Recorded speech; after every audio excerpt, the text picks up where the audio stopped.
Dan kalau kita bicara kenapa dia marah, seperti yang dia jelaskan bahwa dia merasa keluarga yang menelantarkan dia, udah lagi nggak peduli sama dia dan sebagainya.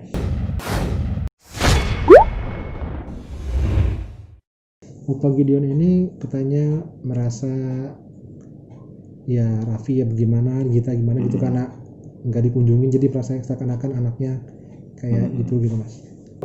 Kira-kira apa sih yang Mas baca dari curhatannya video Opa Gideon ini? Oke. Oke, jadi kalau kita lihat bahwa tarikan garisnya si Opa gitu ya, si bapaknya Nagita, itu memang benar-benar ada tarikan, memang marah beneran ini orang. Memang bibirnya itu memang ketika agak menipis, menegang lah, mengencang di sini, kemudian ada tarikan di sini kelihatan di atas kepalanya sini, dan itu memang ekspresi marah. Dan kalau kita bicara kenapa dia marah, seperti yang dia jelaskan bahwa dia merasa keluarga yang menelantarkan dia, udah lagi nggak peduli sama dia dan sebagainya. Dari sisi pandang bahwa si Opa Gideon ini marah, dari sisi itu ekspresinya benar. Nah, menariknya adalah kalau kita klarifikasi, kita gabungkan dengan beberapa informasi yang diperoleh dari kemudian rilisnya yang dilakukan oleh Nagita, kemudian juga ada kata-kata yang dimasukkan oleh Raffi, kemudian ada ibunya Nagita juga. Nagita ketika menceritakan benar-benar berhati-hati, tetapi memang tidak ada sesuatu yang disembunyikan. Kecuali kalau kita bicara Raffi, ketika Raffi ngomong terus kemudian tangannya ada yang bergerak ke arah sini segala macam gitu, itu artinya ada yang sesuatu yang masih ditutupi. Bukan berarti sesuatu yang bohong, bukan, tetapi memang ada yang ditutupi karena wajar, karena Raffi ini posisinya kan sebagai menantu. Nah, sementara sang ibu yang ketika Raffi dan Gita sedang bicara, si ibu yang hanya menimpali sesekali, dan ketika si ibu menimpali sesekali ini yang terjadi adalah benar-benar seperti menahan sesuatu ibunya. Kelihatannya dari mana? Dari senyumnya ini tegang, bibir sekitar samping bibirnya tegang, dan kemudian ketika menimpali juga gerakannya lebih cepat, kata-kata juga lebih cepat, tandanya bahwa dia kayak mencari celah, tek tek tek gitu. Kenapa? Nahan. Nah, berdasarkan sekali lagi informasi bahwa ada sudah dari kecil minum obat, terus ada kata-kata yang akhirnya dimasukkan oleh ibunya Gita, yaitu ini pokoknya intinya dia sakit aja gitu.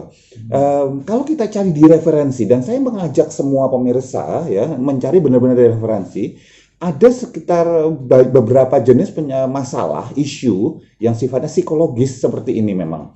Ya, kalau kita bicara gangguan, apakah gangguan kepribadian, psikotik, apakah itu skizofrenik, apakah itu bipolar, apakah itu kemudian multiple personality disorder, segala macam, bukan bagian saya untuk kemudian bisa mendiagnosa tersebut, karena ada teman-teman dari teman-teman psikolog yang lebih kompeten melakukan itu, dan teman-teman psikiater yang melakukan itu. Tetapi yang jelas bahwa memang ada sebuah masalah yang hubungannya dengan kesehatan mental yang dialami oleh Opa Gideon ini, dan perlu diklarifikasi lebih dalam secara klinis. Jadi dari sisinya Opa Gideon, marahnya dia itu benar marah, tapi bukan berarti kemudian realitasnya memang seperti yang dia sampaikan. Sementara Gigi, Raffi, dan kemudian pihak keluarganya juga saya rasa bingung sih kondisinya. Kenapa bingung? Ya ini masalah keluarga yang buat banyak orang di Indonesia ini bukan perkara sederhana. Ada orang-orang yang katakanlah misalnya merasa nggak nyaman, malu, atau merasa terganggu ketika punya anggota keluarga yang mengalami hal-hal seperti ini. Jadi buat saya dua belah pihak ini, kalau ini ada perseteruan, itu sebenarnya bisa dibilang benar dua-duanya. Cuman memang menyikapinya gimana, yang perlu katakanlah bantuan medis ya memang Opa Gideon kalau dari analisa saya. Tapi kalau melihat Nagita sendiri pas dia ngomong, apakah ada rasa sedih atau apa, atau rasa takut atau seperti apa mengungkapkan itu? Oke. Ketika ekspresi yang ditampilkan oleh Nagita itu lebih cenderung ekspresi tense ya, tegang. Jadi ketika menceritakan dia berhati-hati. Nah, kita itu kan kalau ngomong kan pak kayak gitu. Tetapi ketika di sini dia benar-benar jaga kata-katanya gitu. Dan buat saya itu luar biasa. Kenapa? Berarti Gigi masih mandang bapaknya sebetulnya. apapun yang terjadi, semarah apapun Gigi, sesebel apapun istilahnya, kita rasanya misalnya masih sebagai anak masih memperhatikan gitu, masih ngasih ke pengobatan, masih ada yang jagain dan sebagainya. Tetap sebel sih ketika dituduh yang tidak-tidak. Tetapi saat itu saya merasa bahwa Gigi itu paham kondisi bapaknya memang butuh sebuah treatment secara medis. Dan kalau memang obat nggak diminum, cara kerja obatnya sekali lagi cari di referensi banyak kok, gitu. Cari di Google, tanya sama dokter, psikiater atau psikolog gitu. Eh, itu akan membuat kondisinya semakin parah dan efeknya apa? Bisa ngomong macam-macam dan dengan era informasi seperti sekarang ini, era digital seperti sekarang ini, dengan mudah orang bisa kemudian langsung memviralkan dan itu membuat Gigi pasti tegang. Lebih cenderung kalau buat saya itu takut, bukan sedih, tapi khawatir gitu. Khawatir bahwa nggak bisa diselesaikan dengan baik gitu. Dan kalau dari ibunya sebelahnya itu lebih cenderung sebel ya, marah, apa namanya, small anger gitu ya, marah karena ini tegang sekali bagian, walaupun tersenyum kelihatan tersenyum tapi ini tegang nih. Ya mungkin setelah sekian tahun melalui bertahun-tahun masalah segala macam sebagai pasangan juga mungkin lama-lama nggak tahan juga misalnya. Mas, tapi dari tadi kan apa dari video Opa itu Mas bilang ada kemarahan yang benar. Tapi dari kata-katanya ada bisa dibilang kejujuran gitu nggak sih? Kalau kita bicara orang yang sedang mengalami gangguan, kalau apakah itu gangguan kepribadian, gangguan psikologis atau semacamnya, kata-katanya itu walaupun kalau kita bilang dia jujur, tapi apakah berdasarkan fakta? Karena persepsinya dia itu udah beda banget. Persepsi gini, kalau kita bicara orang-orang yang sedang mengalami gangguan disorder ya, apakah itu psikotik, neurotik segala macam, apapun itu, sekali lagi butuh dikonfirmasi dan diklarifikasi dengan teman-teman dari psikiater dan psikolog. Rata-rata yang terjadi adalah mereka seperti punya realitas sendiri yang mereka yakini. Dan kalau punya realitas sendiri yang mereka yakini, itu nggak bisa dihubungkan dengan realitas yang ada sebenarnya. Jadi kayak di kepalanya ada yang bisikin. Ada yang bisikin, kayak dia melihat halusinasi. Kalau istilah halu ya ini beneran halu gitu. Dia kayak bisa ngelihat orang berdiri di sini padahal nggak ada orangnya. Dan kita mau bilang dia salah, dia bisa bersumpah, berani bersumpah, dan dia sumpahnya benar bahwa ini ada orang. Tapi orang lain nggak ngelihat. Dan jangan dihubung-hubungkan dengan ini ada hantu, jin, siluman segala macam. Enggak, bukan itu.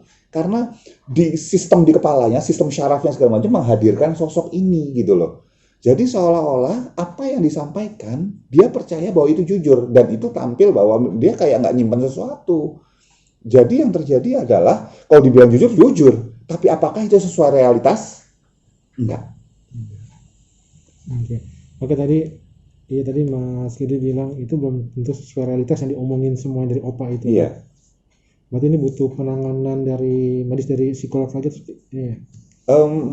Opa Gideon, kalau kita bisa kasihan sama Opa Gideon karena kondisinya yang memang butuh sangat bukan cuma butuh, sangat membutuhkan penanganan medis. Jadi para pakar kesehatan mental, psikiater, psikolog ya, psikoterapis. Tetapi masalahnya adalah bisa dibayangkan nggak kalau kita misalnya itu kasihan, gimana keluarganya yang bertahun-tahun ngadepin kayak gitu. Gitu saya juga kasihan sama Gigi, Raffi, ibunya Gigi.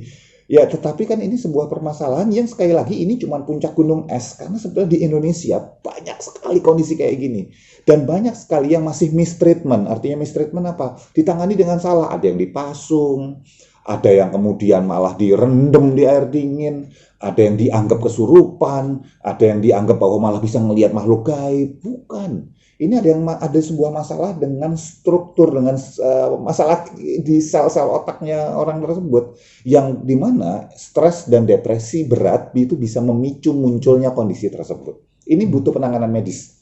Jadi sekaligus supaya pemirsa semua juga paham kalau ada di sekitar kita seperti itu, segera cari bantuan medis. Terakhir Mas, apakah juga faktor karena kesepian gitu loh, yang dikunjungi sama anak? Gitu.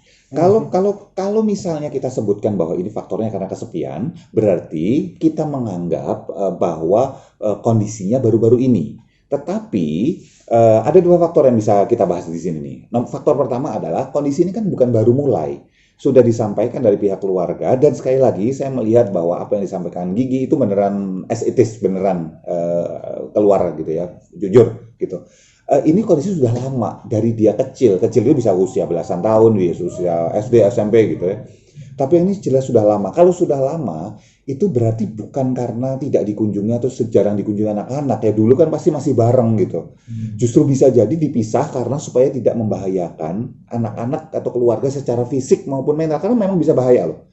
Ada beberapa kasus di mana saudara-saudara kita mengalami hal kayak gitu malah mencelakakan secara fisik.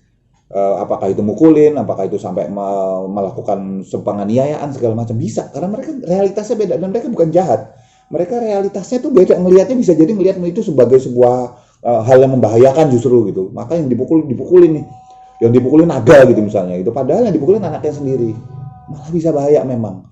Nah, kalau misalnya kondisinya dulu ya sudah pasti bukan karena jarang dikunjungi, mereka masih kecil gitu, atau yang kedua karena merasa bahwa memang jarang dikunjungi, misalnya jarang merasa atau jarang atau sering, kan masalah ini ya, persepsi. Ada yang dikunjungi seminggu sekali dianggap jarang, ada yang dikunjungin sebulan sekali sudah dianggap sering gitu. Kita nggak bisa menjudge keluarga Gigi karena kita nggak berada di posisi mereka. Yang jelas ketika bapaknya merasa jarang dikunjungi, misalnya seminggu 2 kali atau seminggu sekali dikunjungi itu dianggap kurang, terus dia ngamuk nggak mau minum obat. Nah, begitu dia nggak mau minum obat, mulai sistemnya berhasil lagi, dengar bisikan-bisikan lagi, ngelihat halusinasi lagi, apa gambar-gambar yang sebetulnya nggak ada di sekeliling dia gitu. Efeknya apa? Makin parah. Bisa jadi seperti itu. Oke, cukup. Ya, siap.